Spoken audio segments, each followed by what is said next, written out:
तो दोस्तों एनआईसी में एक शानदार रिक्रूटमेंट आ गया है। बहुत सारे बच्चे ऐसे हैं जो हर साल एनआईसी के रिक्रूटमेंट का इंतजार करते हैं। तो भाई वो इंतजार की घड़ी आपकी खत्म हो चुकी है। वो बम्पर वैकेंसी निकली है, 376 वैकेंसी। और भाई ये जो वैकेंसी है कंप्यूटर साइंस वाले बच्चों के लिए है, ईसी वाले बच्चों के लिए है, डीए वाले बच्चों के लिए है।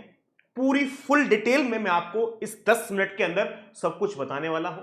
वैकेंसीज के बारे में, कितनी वैकेंसी किसके लिए, एलिजिबिलिटी क्राइटेरिया क्या होने वाला है, ठीक है, एज क्या होगी, मिनिमम मैक्सिमम, सब चर्चा करेंगे। ठीक है, कब से फॉर्म आएंगे, रिक्रूटमेंट किस बेसिस पे होगा, सारी फुल डिटेल्स आपको बताने वाले हैं। यदि आप भी एनआईसी के लिए इंतजार कर रहे थे तो दोस्तों ये आपके लिए एक शानदार न्यूज है।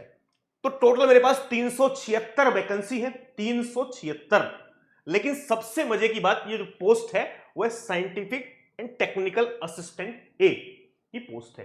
अभी भी पिछले साल भी एनआईसी का रिक्रूटमेंट आया था, लेकिन वहां पे साइंटिस्ट की भी जॉब थी और हमारे पास साइंटिफिक टेक्निकल असिस्टेंट की भी जॉब थी। लेकिन इस बार है ये जो पोस्ट निकली है, ये हमारे पास साइंटिस्ट बी की नहीं है, ये हमारे पास साइंटिफिक टेक्निकल हमारे पास असिस्टेंट की जॉब है। टोटल 376 वैकेंसी है। लेकिन एक चीज देख लो, गेट 2024, गेट 2025, गेट 2026, यानी आपने 25 का गेट लिखा हो तो आप एलिजिबल हो, 26 का गेट लिखा हो तो एलिजिबल हो, 27 का गेट लिखा हो तो एलिजिबल हो। यह बात मैंने आपको बहुत साल पहले बताई थी कि एनआईसी के अंदर इतनी सारी वैकेंसीज पेंडिंग है। ठीक है, धीरे धीरे एनआईसी भरेगा। तो यदि आपका सपना एनआईसी में है तो कंप्यूटर साइंस वाले बच्चों के लिए तो भाई बम्पर बात है। लास्ट ईयर भी आई थी, अभी ये नई वैकेंसी आ चुकी है। लेवल 6 की ये जॉब है, गेट जरूर लिखा होना चाहिए, 24 का लिखा हो, 25 का लिखा हो, 26 का। सर मैं 27 में लिखूंगा तो भाई इसके लिए एलिजिबल नहीं है। 27 के लिए क्या फिर से आएंगी? बिल्कुल वैकेंसी आएगी सीएस के लिए। पे स्केल कितने? 35,400 से 1,12,000। नो एक्सपीरियंस रिक्वायर्ड, कोई एक्सपीरियंस की रिक्वायरमेंट नहीं है, बिल्कुल फ्रेशर की हमारे पास ये जॉब होती है। अब इसमें 376 पोस्ट जो है मेरे पास, इन 376 पोस्ट में दोस्त 300 पोस्ट तो कंप्यूटर साइंस और आईटी के लिए है। कितनी है? सीएसआईटी के लिए मेरे पास 300 पोस्ट है। अनरिजर्व की 122 है, एससी की 45 है, एसटी की 22 है और ओबीसी की 81 है, ईडब्ल्यूएस की 30 है। तो इस तरीके से मैंने यहां पे बाइफरकेट भी कर दिया है। ईसी की बात की जाए तो बहुत कम वैकेंसी, 26 वैकेंसी, अनरिजर्व 13 है, एसटी की 3 है, एसटी की 1 है, ओबीसी की 7 है, ईडब्ल्यूएस की 2 वैकेंसी है। लेकिन यहां पे हमारे पास DA, data science artificial intelligence की मेरे पास 50 पोस्ट है भैया। अनरिजर्व की 22 है, एससी की 7 है, एसटी की 3 है, ओबीसी की 13 है, ईडब्ल्यूएस की 5 है। तो यहां पे देखा जाए तो 376 में से 350 जो वैकेंसी है वो कंप्यूटर साइंस वाले बच्चों के लिए है और बाकी 26 वैकेंसी ईसी वालों के लिए है। Advertise vacancy are tentative and may increase और डिक्रीज, यानी वैकेंसी इंक्रीज भी हो सकती है, डिक्रीज भी हो सकती है। एजुकेशनल क्वालिफिकेशन क्या है? तो यहां पे देखो, match your discipline with GATE paper. आप यदि सीएसआईटी जो 300 वैकेंसी है सीएसआईटी की, यहां पे आप इसके लिए भरते हैं तो आपने गेट किस में लिखा हो? गेट सीएसआईटी में लिखा हो। यदि आप ईसी के लिए भरते हैं तो आपने गेट ईसी में लिखा हो। यदि आप यहां पे अप्लाई करते हैं डीए या एआई के लिए तो आपने गेट डीए में लिखा हो, तब आप इस पोस्ट के लिए क्या है दोस्तों? एलिजिबल है। ये ऑफिशियल नोटिफिकेशन है, यहां पे लिखा हुआ भी है। सीएस वाले, यदि कंप्यूटर साइंस टेक्नोलॉजी सीएस, यहां से हमारे पास इलेक्ट्रॉनिक्स ईसी और data science and artificial intelligence DA, तो ये आपको गेट स्कोर वैलिड होगा। तो यहां पे हमारे पास इसेंशियल क्वालिफिकेशन की बात की जाए, क्वालिफिकेशन क्या है? तो एमएससी आपने की है, एमएस किया, एमसीए, बीटेक इन वन और मोर ऑफ द फील्ड। यदि आपने इलेक्ट्रॉनिक्स में या इलेक्ट्रॉनिक्स टेलीकम्युनिकेशन में, कंप्यूटर साइंस में, आईटी में, इंफॉर्मेटिक्स में, कंप्यूटर नेटवर्क सिक्योरिटी या सॉफ्टवेयर सिस्टम, किसी में भी आपने बीटेक किया है तो आप एलिजिबल है। कोई एक्सपीरियंस की यहां पे जरूरत नहीं है। ठीक है। अपर एज लिमिट की बात की जाए तो ऑन 30 सितंबर 2026, 30 सितंबर 2026 को आपकी उम्र 30 साल से ज्यादा नहीं होनी चाहिए। यदि आप जनरल या ईडब्ल्यूएस के स्टूडेंट हैं तो 30 साल आपकी एज होनी चाहिए। ओबीसी नॉन क्रीमी लेयर की बात की जाए तो मेरे पास यहां पे 33 साल है। ठीक है। एससी एसटी की बात की जाए 35 साल है और पीडब्ल्यूडी की बात की जाए 40 साल की यहां पे आपको एज है। ठीक है। PW relaxation OBC PWD 43 year तक है, 43 साल तक। एससी एसटी कोई फिजिकली हैंडीकैप में है तो 45 ईयर तक है। सर्विस कैंडिडेट मेरे पास यहां पे यदि कोई सर्विस में है तो अनरिजर्व ईडब्ल्यूएस 35, ओबीसी 38 और एससी एसटी 40, यानी ये हमारे पास एज रिलैक्सेशन गिवन है इसके अकॉर्डिंग। ठीक है। इसके अलावा हम बात कर लेते हैं दोस्तों, पे स्केल की बात की 35,400 से 1,12,400 तक आपका पे स्केल रहने वाला है।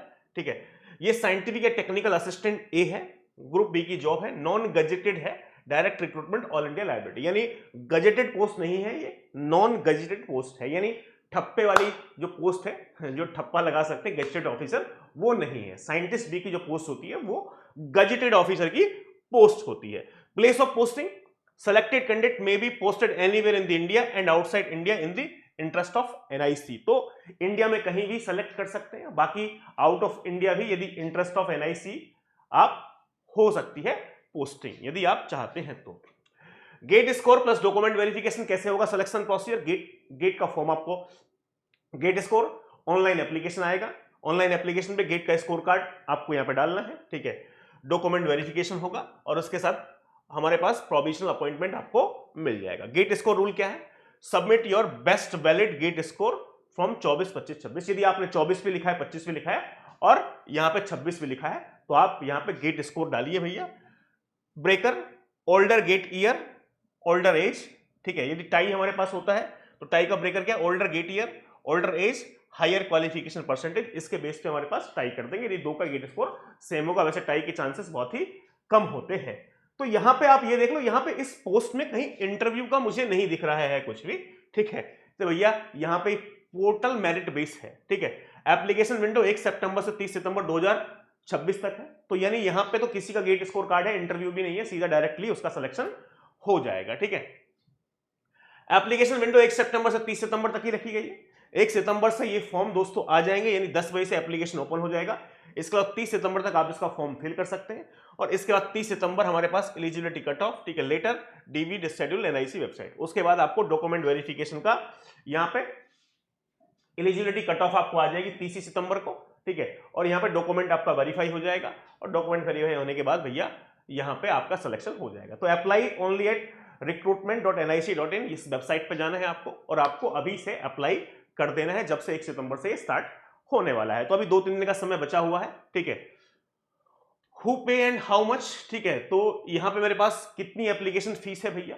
तो यदि जनरल की बात की जाए, OBC, non creamy layer, AWS 800 रुपए फीस है पर डिसिप्लिन। एक में आप भरते हैं तो आपको 800 देना पड़ेगा। ठीक है, SC ST PWD या वुमेन के लिए नील कोई फीस यहाँ पे नहीं रखी गई है। तो यानी SC ST या वुमेन की बात की जाए, ठीक है, तो भाई आप सारे ही लोग फॉर्म भर सकते हैं बिना किसी फीस के, कोई भी 1 रुपये का आपको चार्ज नहीं देना। Application for more than 1 discipline, applying for more than 1 discipline, 800 is payable for each discipline where applicable. तो यदि आप 2 डिसिप्लिन के लिए अप्लाई करते हो, कंप्यूटर साइंस के लिए भी और DA के लिए भी, तो आपको 2 बार फीस पे करनी पड़ेगी। 800 प्लस 800 यानी 1600 फीस आपको पे करनी पड़ेगी। 4 स्टेप प्लस डॉक्यूमेंट चेक। ठीक है, रजिस्ट्रेशन करना है, उसके बाद फॉर्म फिल करके अपलोड कर देना है, फी पे करना है। ठीक है, और यहां पे डाउनलोड कंफर्मेशन। ये 4 स्टेप का मेरे पास प्रोसीजर है। ठीक है, कीप दिस रेडी, इन चीजों को रेडी रखना है। फोटो प्लस सिग्नेचर, DOB, ठीक है, date of birth certificate, 10th class का, 12th क्लास की प्रूफ, गेट 2024, 25, 26 का score card, degree plus marksheet, इनको रख लेना। बिकॉज जब आप फॉर्म फिल करेंगे तो आपको ये सारी डिटेल्स वहां पे डालनी पड़ेंगी। इफ एप्लीकेबल कैटेगरी, यदि आप PWD में है या किसी भी कैटेगरी में है तो उसका दोस्तों आपको क्या करना पड़ेगा, उसका जो सर्टिफिकेट है वो भी अपना रेडी रखना पड़ेगा। ठीक है, फॉर्म फिल करने के लिए। ठीक है, तो लास्ट में NIC ST में कौन कौन अप्लाई कर सकते हैं? वैलिड गेट स्कोर होना चाहिए। डिसिप्लिन CS EC DA वाले अप्लाई कर सकते हैं। वैलिड गेट स्कोर होना चाहिए 24, 25, 26 का। क्वालिफिकेशन MSc हो, MS हो, MC हो या BE BTech हो। ठीक है, ये अप्लाई कर सकते हैं। एक्सपीरियंस की रिक्वायरमेंट नहीं है, एज इतनी है और लास्ट डेट 30 सितंबर है। ठीक है, तो इस वेबसाइट पे जाके, ये एडवर्टाइजमेंट नंबर है मेरे पास, NIC STA 2026/2, तो इस पे जाके आप अप्लाई कर सकते हैं, अपना फॉर्म फिल कर सकते हैं 1 सितंबर से। और एक शानदार न्यूज मुझे और देनी है कि गेट का जो कोर्स है 2027 के लिए, वो बहुत ही अभी अफोर्डेबल हो गया, जिसका प्राइस हो गया है 7,999 में आपको गेट 2027 का कोर्स मिल रहा है। लेकिन इसमें हमारे पास बैच 27 अगस्त से स्टार्ट होने वाले हैं। ठीक है, लाइव क्लासेस होंगी टॉप एजुकेटर के द्वारा, PYQ टेस्ट सीरीज सब कुछ इसी में इंक्लूडेड है, कंप्लीट सिलेबस कवरेज सब कुछ होगा। लेकिन ये ऑफर कल एंड होने वाला है, इसका फायदा उठा सकते हैं। कोड है ED रूल। जब भी आप ऑफर का यूज करेंगे, जब भी आप अनअकैडमी के प्लेटफॉर्म पर आएंगे तो एक ही कोड लगाएंगे, जिस कोड का नाम है ED रूल। ये लगाएंगे तो भैया आपको डिस्काउंट मिलेगा, डिस्काउंट के साथ साथ मेरी गाइडेंस भी आपको मिल जाएगी। 27 अगस्त से live plus recorded batch start करने वाले। ठीक है, यहाँ पे प्रोबेबिलिटी राहुल जोशी सर का और ऑपरेटिंग सिस्टम विशाल रावतिया सर का ये स्टार्ट हो रहा है 27 यानी अगस्त से। ठीक है, 2028 का बैच भी लॉन्च हो चुका है, जो कि कब से, 27 अगस्त से स्टार्ट होगा। तो भैया ये राहुल सर स्टार्ट करेंगे और ये हमारे पास विशाल रावतिया सर ऑपरेटिंग सिस्टम से स्टार्ट करेंगे। 27 का डीए का बैच भी स्टार्ट हो रहा है, किससे, राहुल जोशी सर आपको स्टार्ट करते दिखाई दे रहे हैं हमारे पास प्रोबेबिलिटी से। तो ये सारे बैचेस हैं जिनको आप ज्वाइन कर सकते हैं 27 और 28 के। ठीक है, तो ये इन्फॉर्मेशन मुझे आपको देनी थी। मेरा नाम है अंकित डोइला। ठीक है, इसके अलावा आपका कोई भी डाउट है, किसी भी प्रकार का टेक्निकल नॉन टेक्निकल, आपको कोई गाइडेंस चाहिए, कुछ भी चाहिए, तो आप मुझे लिंक्डइन पर फॉलो कर सकते हैं, वहां पे मुझे मैसेज कर सकते हैं। मैं आपके हर एक डाउट का दोस्तों वहां पे आंसर करूंगा। So thank you so much दोस्तों, मैं मिलूंगा किसी और सेशन में।